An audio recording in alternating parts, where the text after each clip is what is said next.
الحمدللہ رب العالمین والصلاة والسلام علی سید الانبیاء والمرسلین اللہم صلی علی سیدنا مولانا محمد معدن الجود والکرم والہ وبارک وسلم۔ الحمدللہ عز وجل آج ہم علم الصرف کی ابتدائی کتاب اساس الصرف کا دوسرا سبق سننے سمجھنے کی ساتھ حاصل کریں گے۔ اس سبق میں کلمہ کا بیان کیا گیا ہے اور کلمہ کی تعریف، کلمہ کی اقسام اور اس کی اقسام کی تعریف جو ہے وہ بیان کی گئی ہیں۔ یاد رکھیے کلمہ یعنی مفرد کو کلمہ کہتے ہیں، اور آگے کلمہ کی 3 اقسام بیان کی گئی ہیں۔ انشاءاللہ ظلم کو ہم سننے سمجھنے کی ساتھ حاصل کریں گے۔ آئیے اپنے سبق کا آغاز کرتے ہیں۔ کلمہ کی تعریف، تو سب سے پہلے یہاں کلمہ کی تعریف دی گئی ہے کہ با معنی لفظ کو کلمہ کہتے ہیں۔ با معنی یعنی ایسا لفظ کہ جس کا کوئی معنی ہو، اس کو کلمہ کہیں گے یا مفرد کہیں گے۔ بے معنی لفظ کو کلمہ نہیں کہیں گے۔ جیسے آگے مثال دی گئی ہے کراسۃن کاپی، قلم قلم۔ اب ہم دیکھتے ہیں کراسۃن جیسے پڑھا تو اس کا معنی ہماری سمجھ میں آتا ہے کہ اس کا معنی ہے، تو یہ وہ لفظ ہے جو کہ معنی رکھتا ہے، ایک اپنا مطلب رکھتا ہے، مفہوم رکھتا ہے، تو اب یوں اس کو کلمہ کہیں گے۔ اسی طرح دیگر مثالیں بھی لی جا سکتی ہیں، کتاب کتاب، کرسی کرسی، جامعۃ یونیورسٹی۔ تو آگے کلمہ کی اقسام بیان کی گئی۔ کلمہ کی 3 قسمیں ہیں، اسم، فعل اور حرف۔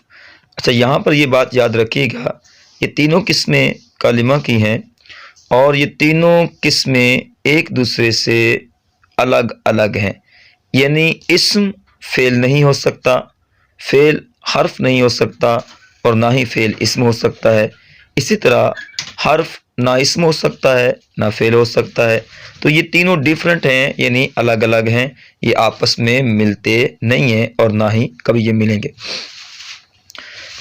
اسم کی یہاں 2 مثالیں دی گئی ہیں، جیسے راجل، یہ اسم جامد کی مثال ہے، علم، تو یہ 2 مثالیں اسم کی ہیں۔ آگے 2 مثالیں دی گئی ہیں، جیسے ضربا نصرا، ضربا مارا اس ایک شخص نے، فعل ماضی ہے یعنی پاسٹ، ناصرہ مدد کی اسے ایک مرد نے، یہ بھی پاسٹ ہے، فعل ماضی ہے۔ اسی طرح آگے حرف ہے، حرف کی 2 مثالیں دی گئی ہیں، من الی۔ من کا معنی ہے سے، یعنی کسی چیز کی ابتدا کو ظاہر کرتا ہے، سے کے لیے استعمال ہوتا ہے، اور الی کسی چیز کی انتہا کو ظاہر کرنے کے لیے استعمال ہوتا ہے۔ جیسے کہ میں نے سیر کی مکہ سے مدینہ تک، تو سے نے ابتدا کو ظاہر کیا، من نے اور الی نے یعنی انتہا کو ظاہر کیا۔ اسم، فعل اور حرف، یہ کلمہ کی 3 مثالیں، 3 قسمیں ٹھہری۔ اسم کے متعلق یاد رکھیے گا، اسم جو ہے یہ کسی شخص، چیز یا جگہ کا نام ہوتا ہے، اسم یعنی نام، اور فعل یعنی جو کام کیا جاتا ہے، کرنا، یعنی فعل عمل جو ہوتا ہے اسے فعل کہتے ہیں۔ آگے فعل کی بے شمار آگے بھی ہم قسمیں بھی انشاءاللہ سنیں گے آگے والے سبجیکٹ میں۔ اسم کی تعریف پڑھتے ہیں۔ اسم وہ کلمہ ہے جس کا معنی اس لفظ سے ہی سمجھ آ جائے، کسی اور لفظ کے ملانے کی ضرورت نہ ہو اور اس میں کوئی زمانہ نہ پایا جائے۔ یعنی اسم وہ کلمہ ہے، وہ لفظ ہے کہ جس لفظ کو پڑھتے ہی اس کا معنی جو ہے وہ فوراً سمجھ میں آ جاتا ہے کہ یہ اس چیز کا جو ہے وہ ذکر ہو رہا ہے۔ جیسے مثال دی گئی ہے کرسی، کرسی، تو ہم نے جیسے کرسی پڑھا تو سمجھ میں آ گیا کہ کرسی ہے۔ راجل مرد، یعنی اس میں کوئی زمانہ بھی نہیں پایا جا رہا، تو یہ اسم ہے۔ زمانہ، یہ یاد رکھیے، زمانہ وقت کو کہتے ہیں، اور اس کی 3 قسمیں ہیں، ماضی، پاسٹ یعنی گزرا ہوا زمانہ، حال پریزنٹ یعنی موجودہ زمانہ، مستقبل فیوچر یعنی آنے والا زمانہ۔ تو یہ زمانے کی 3 قسمیں ہیں۔ تو ایسا کلمہ، ایسا لفظ جس کا معنی اسی سے سمجھ آ جائے اور اس میں کوئی معنی نہ پایا جائے، اسے اسم کہتے ہیں۔ اسم کی بے شمار مثالیں اور بھی لی جا سکتی ہیں، جیسے جمل اونٹ، ناقۃ اونٹنی، قلم کتاب، کراسۃ کاپی وغیرہ۔ اچھا، آگے دوسری قسم ہے کلمہ کی فعل کی تعریف سنیے۔ یہاں پر لکھی ہے، فعل وہ کلمہ ہے جس کا معنی اس لفظ سے ہی سمجھ آ جائے، یعنی یہاں تک اس کی دونوں کی قسم اور کلمہ کی اسم اور فعل کی دونوں کی تعریف جو ہے وہ سیم ہے، یعنی ایک ہی ہے۔ آگے فرق ہے، کسی اور لفظ کے ملانے کی ضرورت نہ ہو، یہاں تک بھی سیم ہے، اور اس میں کوئی زمانہ بھی پایا جائے، یعنی اسم میں کوئی زمانہ نہ پایا جائے اور فعل میں کوئی زمانہ پایا جائے۔ جیسے مثال ہے، ضربا، اس نے مارا، اب اس میں پاسٹ یعنی ماضی کا زمانہ پایا جا رہا ہے۔ یضربو، وہ مارتا، یہ فعل مضارع ہے، وہ مارتا ہے یا مارے گا، یعنی فعل مضارع جو ہے اس میں موجودہ زمانہ یعنی پریزنٹ اور فیوچر مارے گا یعنی مستقبل کا ذکر ہوتا ہے۔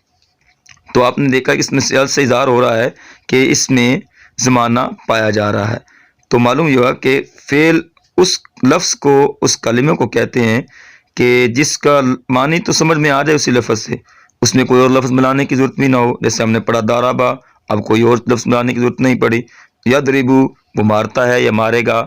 اسی طرح دیگر مثالیں ملی جا سکتی ہیں، فتح، کھولا اس ایک مرد نے، یا یفتح، وہ کھولتا ہے یا کھولے گا۔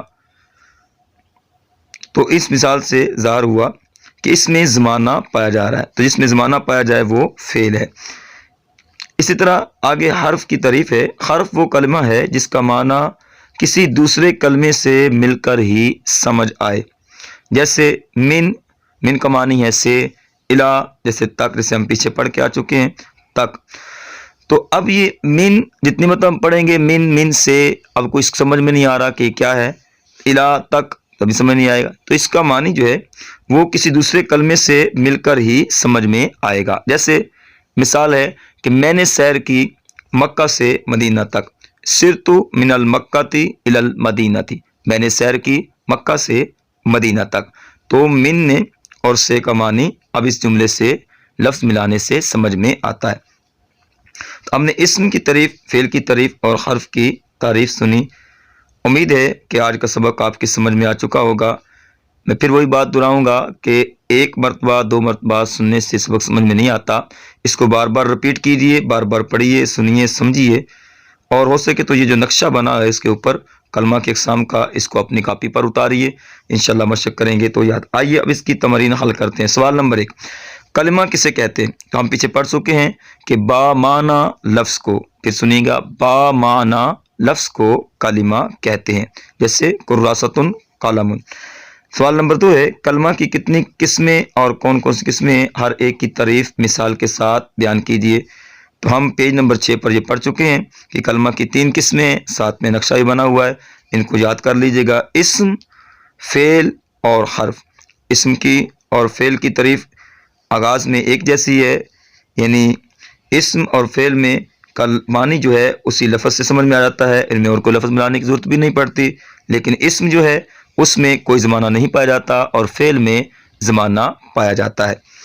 تیسری تعریف حرف جو ہے، حرف وہ کلمہ ہے جس کا معنی کسی دوسرے کلمہ سے مل کر ہی سمجھ آتا ہے، خود اکیلے سے سمجھ نہیں آتا۔